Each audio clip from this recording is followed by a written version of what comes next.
The Grammy Awards' greatest and worst moments from 2024. The Grammy Awards are always a jumble of performances that range from amazing to dubious victories, and even more dubious unplanned moments all rolled into one overly long package. The 50th anniversary of hip-hop, which produced many of the highlights at the previous year's ceremony, was not able to help this year's show, but the 66th annual Grammy Awards went quite smoothly nonetheless. Since it was difficult to identify any worst moments, the Grammy Awards managed to be the least obnoxious ceremony overall. That's a little disheartening on its own, but things do change. View the majority of the greatest moments from the 2024 Grammy Awards below. Rain is the worst. Groundbreaking in due to the weather in Los Angeles, which is typically dry, some celebrities arrived at the ceremony later than expected. As a result, Trevor Noah had to make every effort to delay his arrival. With her son-in-law Mark Ronson by her side, Miranda drizzling Priestley on her own moments after Noah had made jokes about her vacant chair. Meryl Streep casually walked in, and Taylor Swift followed suit, albeit it seemed a little staged.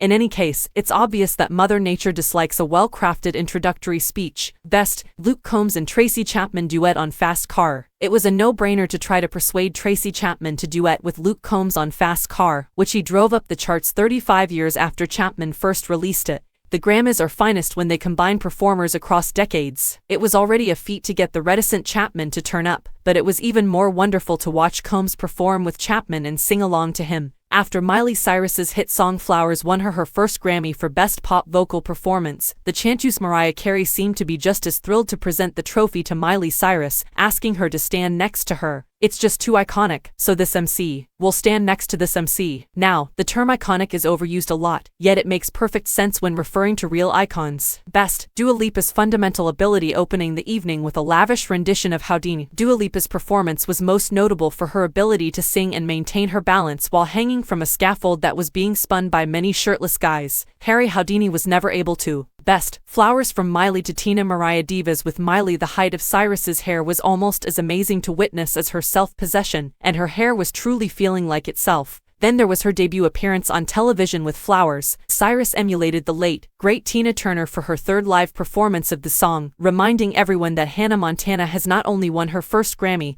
but has developed into one of the greatest rock vocalists of our time. Extra points for Oprah Winfrey, who was seen in the audience singing along in true opera style. Nothing Compares To is the best. Lennox Annie as she performed Nothing Compares To You by the late Prince in memory of the late Sinead O'Connor. The incomparably beautiful Annie Lennox provided the appropriate solemnity for the in memoriam portion. It was the most powerful and poignant tribute of the evening, despite being subtle and uncomplicated. The worst part was when Jay-Z told his wife she had never won Album of the Year. Beyoncé is aware of how many Grammys she has lost for Album of the Year. Jay-Z, you don't have to bring it up. That is, however, exactly what Mr. Knowles Carter did upon receiving the Global Impact Award, an honor that, given his contentious past with the Grammys, he didn't appear to much care about. Now, nevertheless, that family has added yet another Grammy to their impressive resume. None of them are for Album of the Year. Best Admire Tina. The Grammy Awards have finally acknowledged what the BET Awards have known for years. Fantasia Barrino is your best bet for a musical tribute. Barrino was a natural to shout out Proud Mary after making her own incredible return,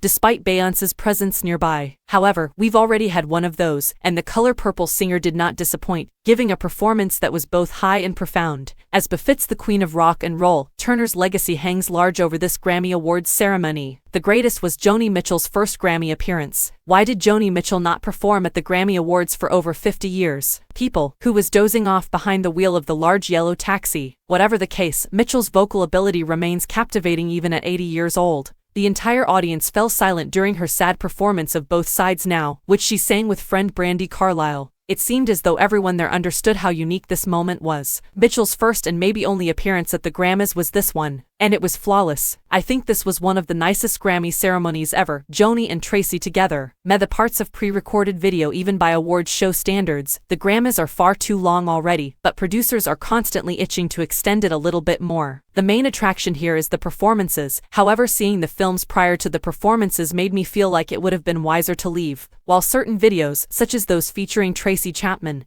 Joni Mitchell, and Billy Joel, provide context, others were just there to occupy valuable airtime. Best, You Are Loved, Celine Dion, we adore you. That's it.